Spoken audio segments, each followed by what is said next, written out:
Autour de moi pour parler de Face à Face, j'ai le plaisir d'accueillir Hélène, alias le 4e mur. Bonsoir. Bonsoir, qui est rejointe par Suzanne du blog Mort du Théâtre et Yann du blog Le Galopin. On vient de parler de La Machine de Turing, pièce de théâtre inspirée d'un film. Nous allons parler maintenant d'une adaptation d'un film au théâtre. Face à Face, c'est d'abord une réalisation du Suédois Ingmar Bergman pour l'écran.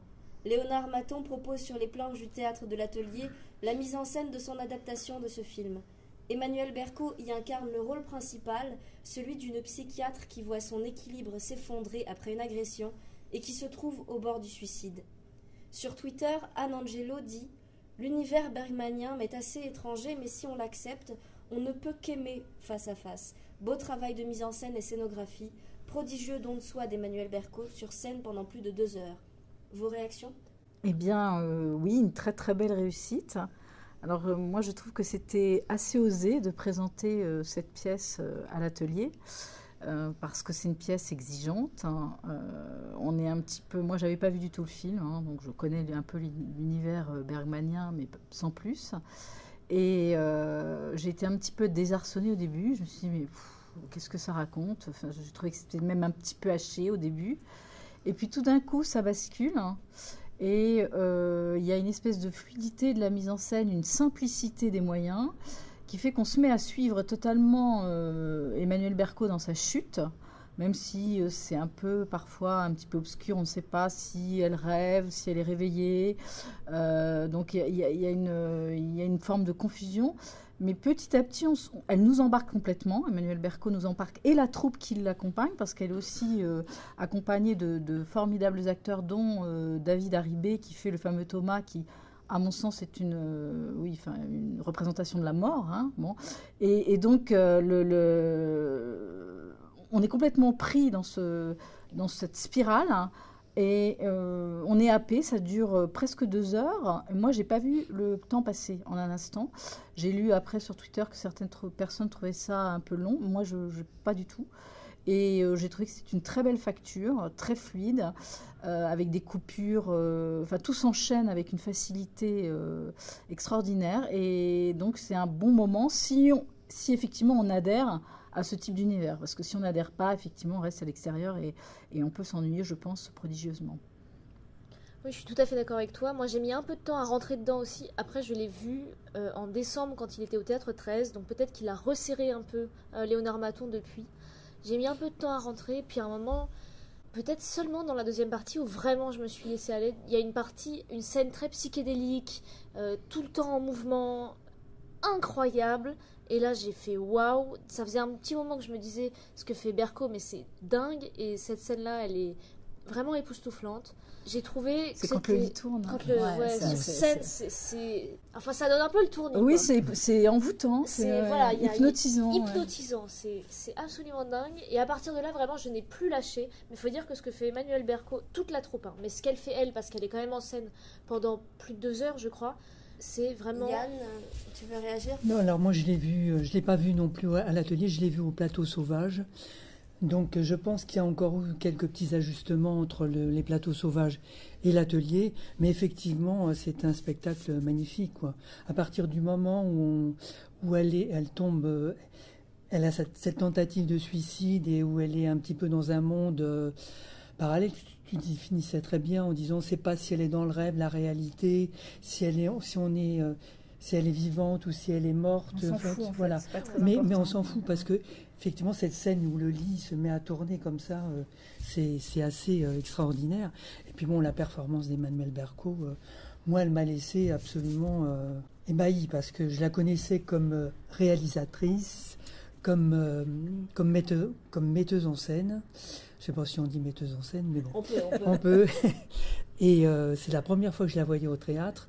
Et je trouve que ce qu'elle fait est absolument magnifique parce que le rôle est tel que ça pouvait basculer très vite dans une sorte d'hystérie, oui, alors qu'elle est toujours très juste, très, très...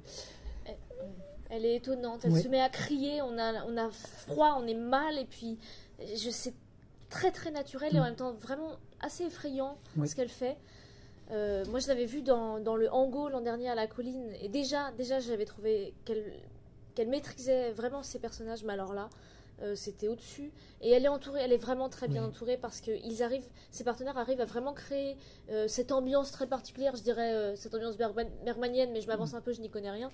Evelyne Istria, notamment, qui joue la grand-mère. Elle est très inquiétante, elle sourit, mais c'est très très froid. Et on sent qu'il y a une atmosphère vraiment à tomber complètement fou autour de cette femme. Et moi, j'ai trouvé que c'était un vrai beau moment. Oui, puis ce qui est extraordinaire, c'est qu'il y a de multiples tiroirs et de multiples interprétations. Je pense que chacun y trouve un petit peu, c'est pas l'auberge espagnole, parce que ce serait un peu péjoratif de dire ça, mais je trouve qu'il c'est matière à beaucoup de réflexion, et je pense qu'on peut en tirer des enseignements ou des idées très très différentes selon les angles dans lesquels on le prend. Donc moi, alors c'est un petit peu prise de tête aussi, hein. Ça peut être un peu prise de tête, mais moi j'ai envie de dire bravo au Théâtre de l'Atelier, parce que moi c'est un théâtre que j'aime beaucoup, que j'ai beaucoup à cœur, mais j'étais un petit peu déçue sur ce qui se passait depuis 2-3 ans. Et là, j'ai dit, ils sont culottés quand même, parce que c'est pas une pièce facile, c'est pas une pièce qui apparaît pour grand public, mais j'espère qu'elle va trouver son public et que les gens vont y aller. Tu as raison d'avoir souligné la présence d'Evelyne Istria, parce que c'est quelqu'un qu'on voit pas assez, qui est excellente. Et puis moi, ce dont je suis sûre, c'est que quand je vais voir Maton, je ne me souviens plus de son prénom, je suis désolée, Léonard Maton en mise en scène et Emmanuel Berco sur scène, voilà. Vous avez jusqu'au 24 février pour aller voir ou revoir Face à Face d'après Ingmar Bergman, mis en scène par Léonard Maton au Théâtre de l'Atelier. Les représentations ont lieu du mardi au samedi à 21h et le dimanche à 15h. Merci à tous les trois, c'était la dernière pièce au programme de cette 18e émission de Radio Mortimer. Avant de nous quitter, plusieurs chroniqueurs et chroniqueuses souhaitent partager un coup de cœur commun pour un spectacle qui est d'ailleurs aussi au Théâtre de l'Atelier. Et vu l'engouement collectif, parce que là ils et elles sont 4 autour de la table pour vous en parler, je pense qu'on peut l'estampiller un coup de cœur Radio Mortimer. C'est la première fois que ça se fait, mais je dirais ça, allons-y, soyons fous. Donc, Yann du blog Le Galopin, Claire du blog Aparté, Véro du blog Théâtrel et Suzanne du blog Mort du Théâtre, on vous écoute, mais de quel spectacle s'agit-il ? Il s'agit d'un spectacle qu'on a vu à l'Atelier, comme tu le disais, qui s'appelle Premier Amour, d'une nouvelle de Samuel Beckett et qui est interprétée et mise en scène par Sami Frey. Et c'est un vrai régal, c'est un vrai délice, c'est un bonheur intégral que de découvrir Sami Frey dans cette interprétation. C'est un magicien des mots, c'est un passeur de texte.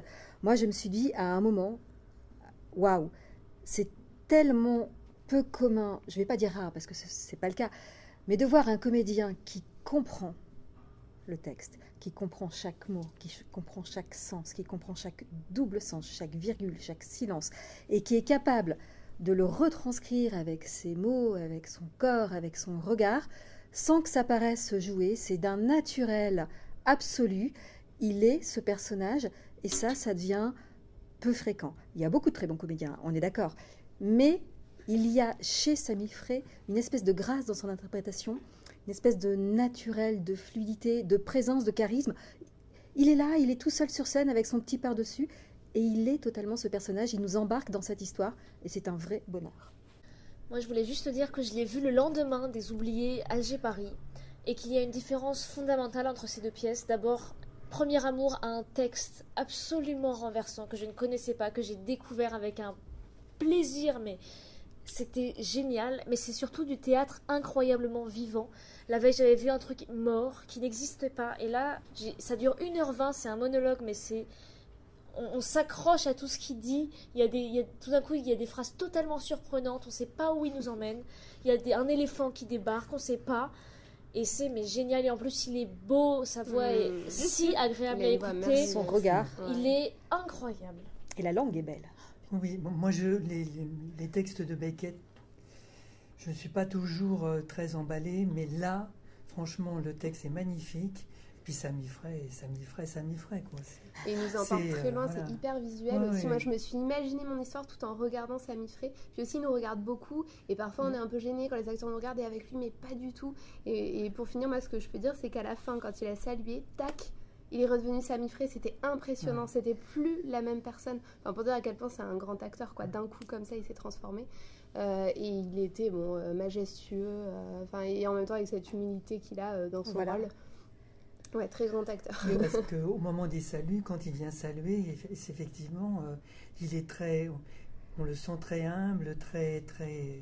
Alors que la salle est debout. Ouais, oui, oui. Enfin, nous, on était Oui, oui. debout pour saluer tout, quoi. Enfin, un merci général et puis un début de grand amour, on espère, avec ce nouvel atelier. Ah bah, on vous Mmh, sent ouais. très amoureux, Voilà. très amoureux juste à vous écouter. On est presque parti pour une nouvelle chronique finalement. Mais on va s'arrêter là. Merci à vous.